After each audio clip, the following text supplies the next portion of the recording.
जय हिंद प्यारे साथियों, कैसे हैं आप लोग? अच्छे होंगे और तंदुरुस्त होंगे और आप लोग अपना तैयारी और भी अच्छा तरीक़ा से कर पा रहे हैं।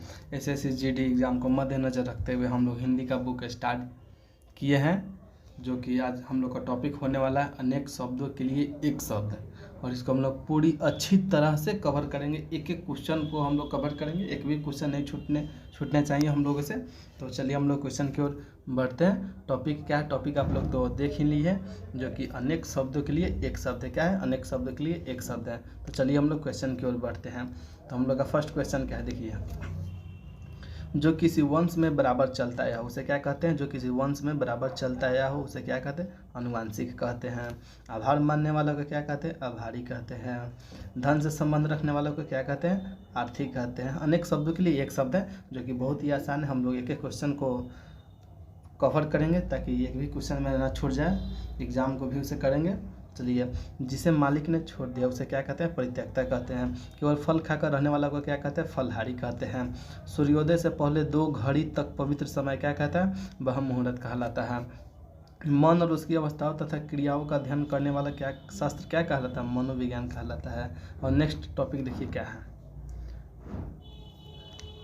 नेक्स्ट टॉपिक है धरती और आकाश के बीच का स्थान क्या कहते हैं? अंतरिक्ष कहते हैं। मन में होने वाला स्वाभाविक ज्ञान को क्या कहते हैं? अंतर्ज्ञान कहते हैं।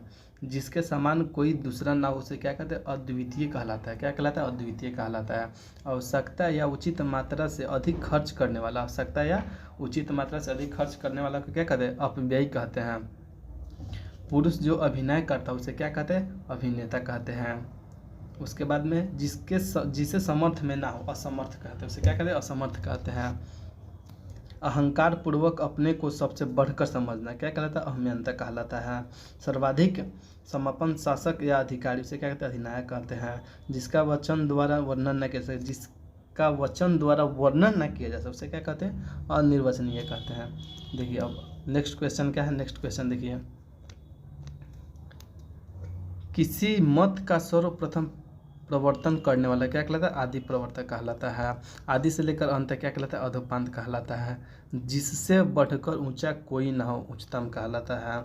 जिसका मन उदार हो उदारमान कहलाता है।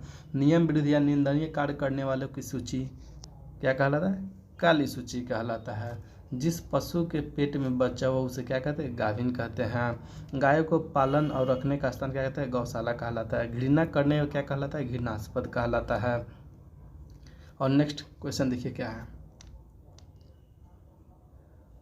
ज्ञान देने वालों को क्या कहते हैं? ज्ञानदा कहते हैं।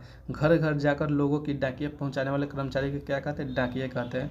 यह तो बहुत आसान क्वेश्चन, जो कि आप लोग को भी याद होगा। उसके बाद में भौहों के बीच का ऊपरी भाग क्या कहलाता है? त्रिकूट कहलाता है। क्या कहलाता है? त्रिकूट कहलाता है, या इसे त्रिकुटी भी कहा जा सकता है। हर तीसरे महीने होने वाला त्रैमासिक कहलाता है। देश से दूसरे देश में माल भेजने वाला को क्या कहते हैं? निर्यात कहते हैं। पिता का पिता उसे क्या कहते हैं? पितामह कहलाता है। पशुओं का सा या पशुओं के आचरण जैसे उसे क्या कहते हैं? पाशविक कहते हैं। प्रयोग में लाने योग्य क्या कहलाता है? प्रयोजनीय कहलाता है।